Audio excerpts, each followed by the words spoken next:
On today's show, the biggest risks in the market for December and 2025, foot traffic sees a decline on Black Friday, stocks continue to set records, and what usually happens after back-to-back 20% gains in the S&P 500. We've got a lot to talk about. Let's roll the tape. Welcome everybody to the Daily Recap Show where we talk about stocks and the financial markets. My name is Chase. If you like this video, please subscribe, hit that notification bell as well as the like button, and leave a comment for the algorithm. Let's get into it.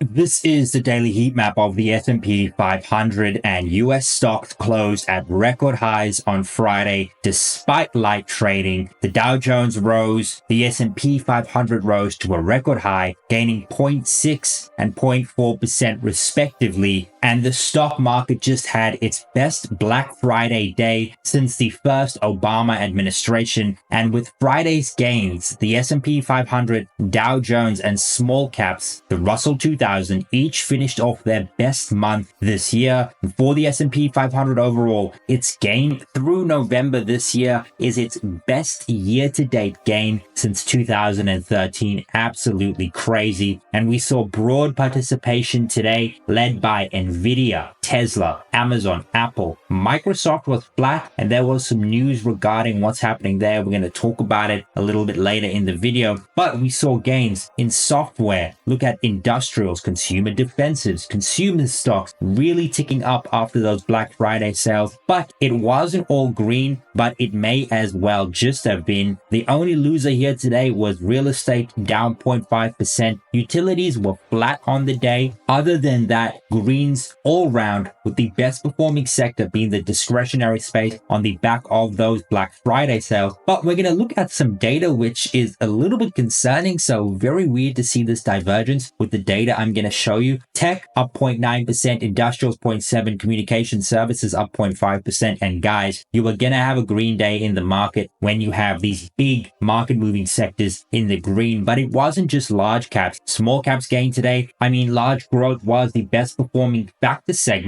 However, across the size segment and factor portion, value core growth, mid cap and smalls, no matter where you were positioned, probably saw a gain in your portfolio today. Apart from small cap value, they were up 0.01%, and this is stuff like regional banks, highly distressed real estate, highly levered utilities, and that's why it didn't perform that way. Because if we actually go back to the sector analysis, you can see that the worst performing sectors was financials, utilities, real estate. In the value space, those stocks are heavily in the small cap value factor segment, so that's why they didn't do so well. But all in all, a very bullish day. Market breadth continues to expand. Market breadth continues to be very strong. Now, let's exclude the 5-day moving average because it's very noisy. Look at the 20-day, 50-day, 100-day, these medium-term, longer-term moving averages. They actually continue to tick up in a very big way from 64 to 66, 62 to 63 here in the 200-day, telling us that market breadth is expanding and that any dips we do get in this market, we do want to continue to buy them because the market's going to scoop them up because we are in a technically sound period of the year. Things look very, very good. You don't want to fight this trend. You do not want to fight this trend or this trend or this trend. It's just too strong. Just buy any dips and ride the coattails of the market. And guys, when we've had a year that's positive into the month of December is actually positive 75% of the time for an average gain of about 2%. So all in all, this is telling us that with the market breadth as is right now and the momentum we're seeing, you want to buy the dip. You want to remain risk centric into the month of December. But let's actually talk about the week just passed as well as the month we've just had in the markets. Now guys, a very, very strong week. Look at this week, guys. Excluding energy, right? We saw huge gains in the S&P 500 up 1.5%,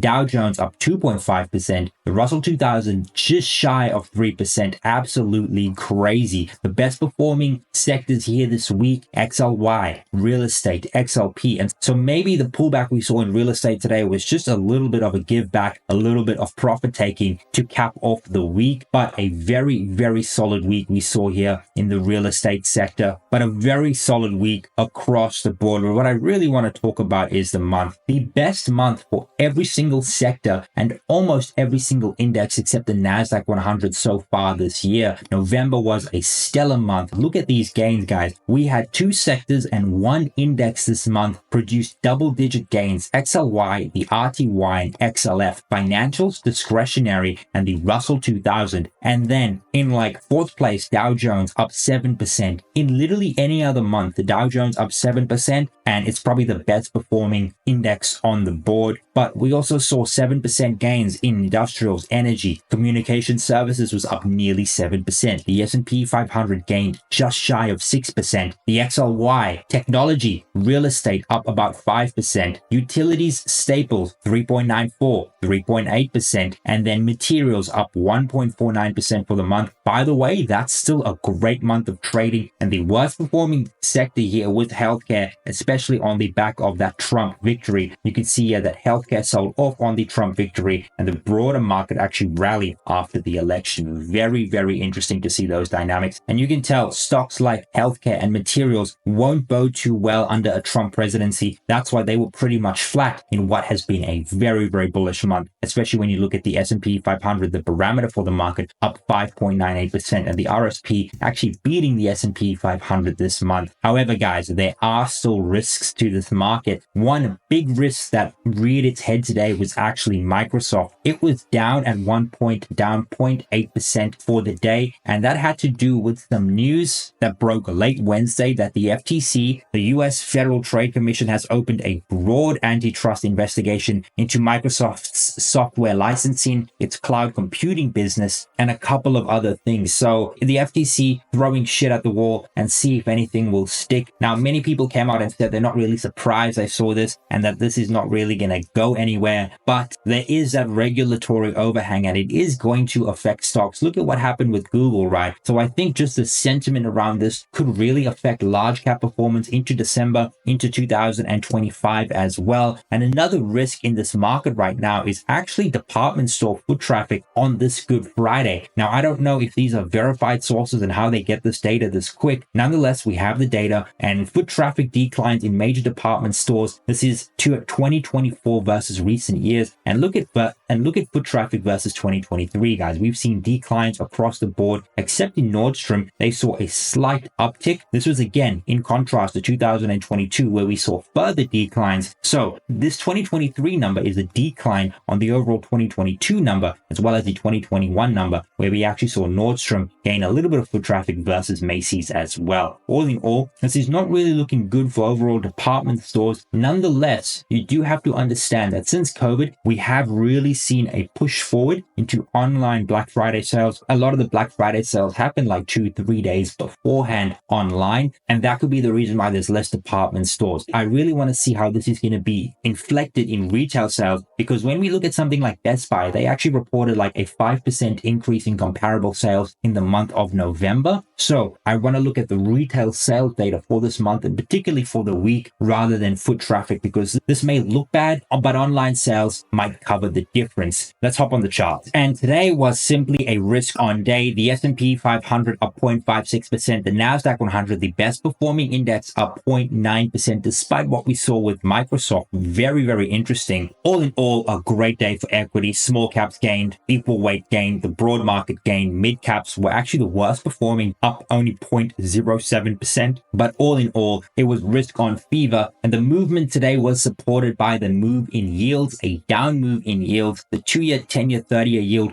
continue to pull back. I've been saying this for a while now. This was my prediction. My prediction has been we are going to see yields and the dollar pull back into the end of the year. And this is going to be a tailwind for equities to cap off 2020. And we did see bonds gain as a result of yields pulling back. They do have an inverse relationship. On the back of a weaker dollar, we did see gold gain, silver gain. Crude fell. However, commodities, precious metals, and Bitcoin did gain on a weaker dollar, weaker yields, and stronger equities. And equities are simply strong, guys. Guys, we're going into the final month of the year. This is the year-to-date performance return of the S&P 500, up 26%. Let's actually go ahead and add the Qs into this mix, see what they've returned. Let's add the IWM, let's add the RSP, and let's add the Dow Jones to this mix. Looking at year-to-date returns for all of them, the S&P 500 year-to-date up 27%. Very interesting. The Qs up 26%. The IWM, the Dow Jones, and the RSP have actually lagged the mega cap indices, and that's because they got off to a very strong start here at the start of the year. They did pull back, however, their outperformance has remained, especially if you were long, especially early, January, February, March, from that time period of the year when the broader market kind of just traded flat up until this July, June, August period. But they have seen relative outperformance, and I do think this continues into December, into the start of the year. If we actually look at the last 6 months, right, you can actually see the IWM, the Dow Jones, and the RSP has outperformed the S&P 500 and the Qs as well. And if we look at the last 3 months, the difference becomes a little bit more stark with the IWM, that's small caps, the Dow Jones outperforming the S&P 500, and then the RSP outperforming the Qs. But inconsequential here, the difference is less than 0.3%.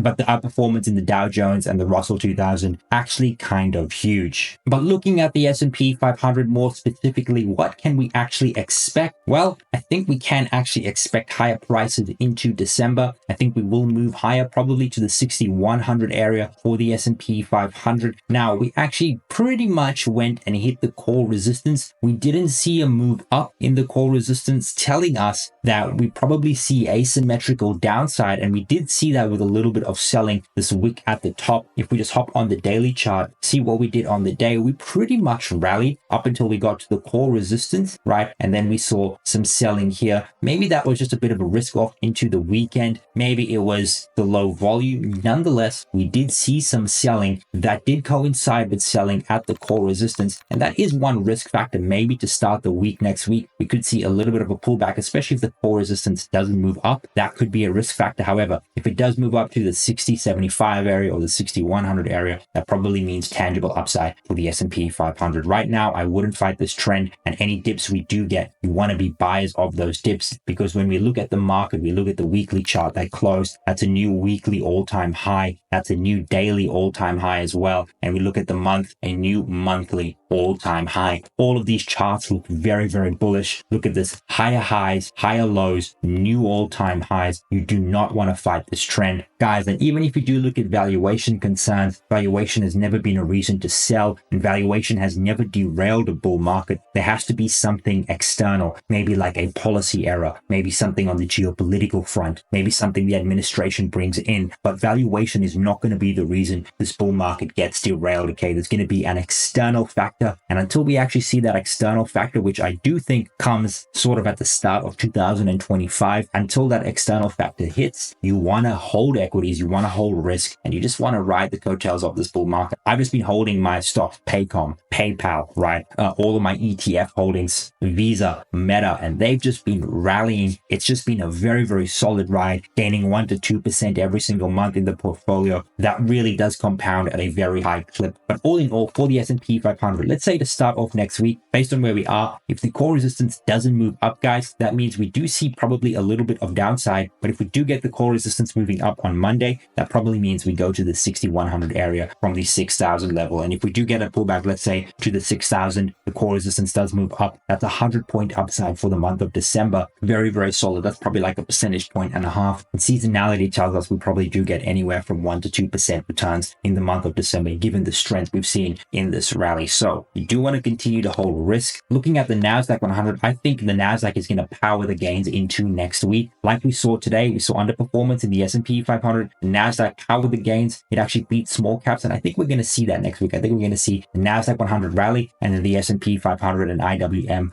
behind, just because when we look at the IWM, the RTY, the Russell 2000, and the S&P 500, they're sort of at the top of the range right here with the core resistance. That probably does leave a minimal upside relative to downside risk unless the core resistance moves up, whereas the NASDAQ 100 has a lot of upside even if the core resistance doesn't move up. So we should see outperformance in the NASDAQ 100, especially if it starts clearing some of these levels right here, these levels, and get close to the core resistance. That could be opportunity to take the overall market higher. And when the NASDAQ 100 rallies, right, that sort of does bring the S&P 500 with it, but the S&P 500 will lag. Looking at the RSP, solid. That's another new all-time closing high for the RSP and very minimal selling. I like what I'm seeing here, right? Although we are even just consolidating here, I like what I'm seeing. And that's generally what happens when we get to all-time highs. We sort of just do like this, right? We have like this very choppy action and we just kind of like grind higher. And then like 6 months later, you're up like 10%. And you're like, what is going on? And then 1 year later, you're up 18%,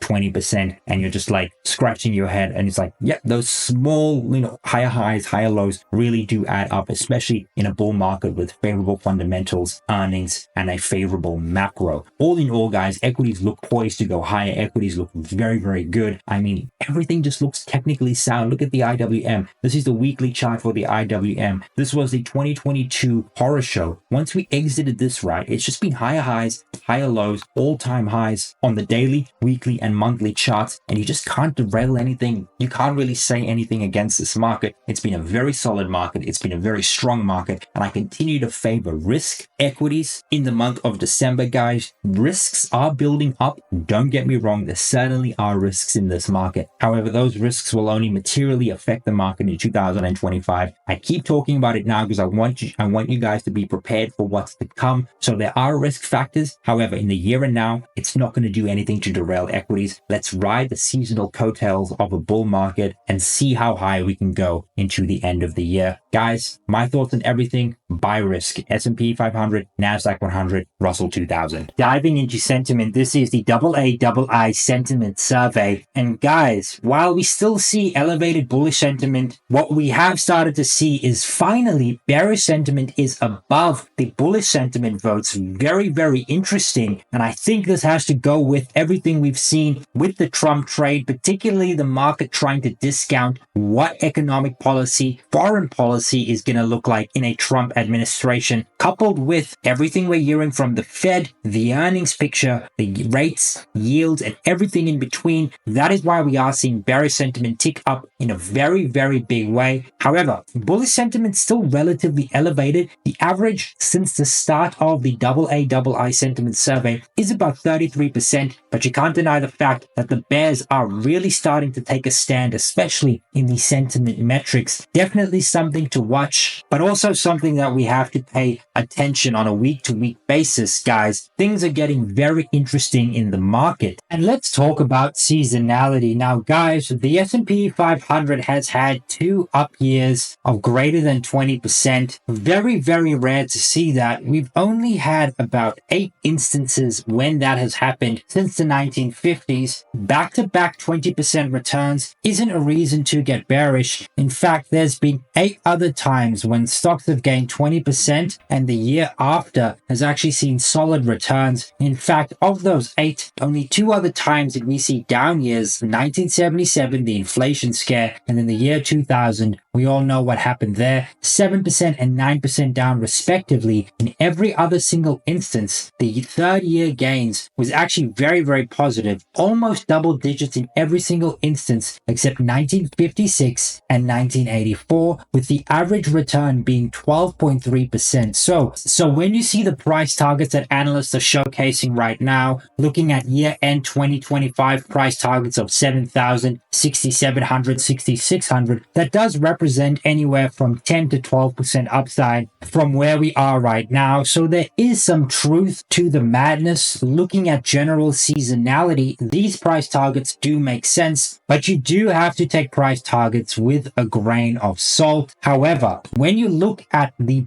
8 bellwether stocks of the stock market, these bellwether indicators from the Dow Jones 65 Composite Index to the equal weight to the Russell 2000 to the S&P Transportation Average, every single one of these has made new highs in the last couple of days. Historically, when this occurs, the median duration until S&P 500 peak has been about 7.5 months, median return about 5.6%. In other words, we probably still get to go higher before we actually do see a peak in the S&P 500. So there's a ton of tailwinds into 2025, but in the year and now into the end of the year, one of the biggest tailwinds is actually buybacks. corporate client buybacks from BOFA accelerated and continue to track above seasonal levels as a percentage of S&P 500 market cap. Year to date, corporate client buybacks as a percentage of market cap are on pace for historic highs. You love to see that. And I think BOFA said that corporations are about to add $7 billion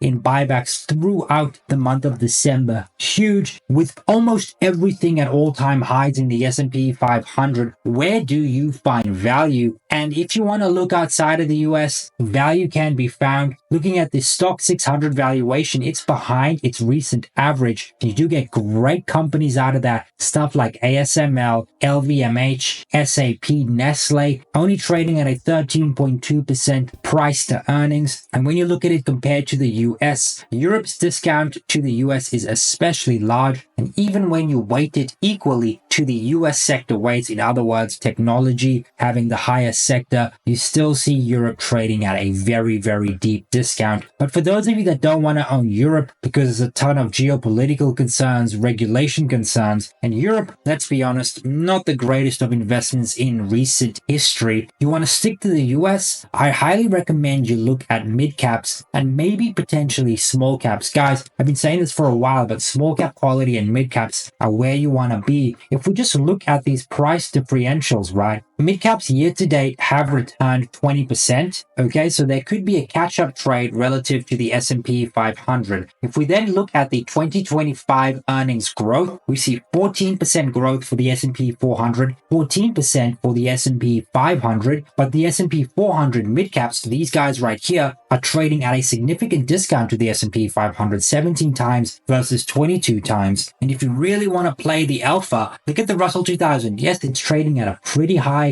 next 12-month PE, but it's also expected to grow at 42%. The valuation does have to justify the growth, and that's what we're seeing right there. All in all, though, if you want to buy a solid basket of stocks, look at mid caps. They're cheaper than large caps and growing at exactly the same amount. You almost never see that type of differential. So if you are looking for value, maybe just skip Europe and go for mid caps in the US, the SP 400. You should see outperformance, relatively speaking, especially coming from a lower base from a year-to-date return basis, as well as an earnings growth and valuation basis. And diving into the macro, we got the latest update from the Fed's GDP Now. This is fourth quarter tracking, the tracking estimate, and the Atlanta Fed's GDP Now sitting at 2.7%. We did see a slight downtick after we did tick up in a couple of days. Nonetheless, 2.7% for the fourth quarter when we had analyst expectations at the start of the year for 2% in the fourth quarter really goes to show the alpha we've generated and the strong US economy. And that has been backed up by simply stronger economic data. The economic surprise index of the US has outpaced the global market. The US economy is far better than the global market, and that will continue into 2025. And even the consumer looking very, very good. While holiday spending is projected to hit a record high, it is expected to fall slightly below the pre-pandemic average of 3%. However, this moderation reflects ease in inflation rather than weakening demand, and 3% is still a very robust number, all things considered. And also, inflation does continue to moderate. Yes, we did see an uptick here to the 2.3% mark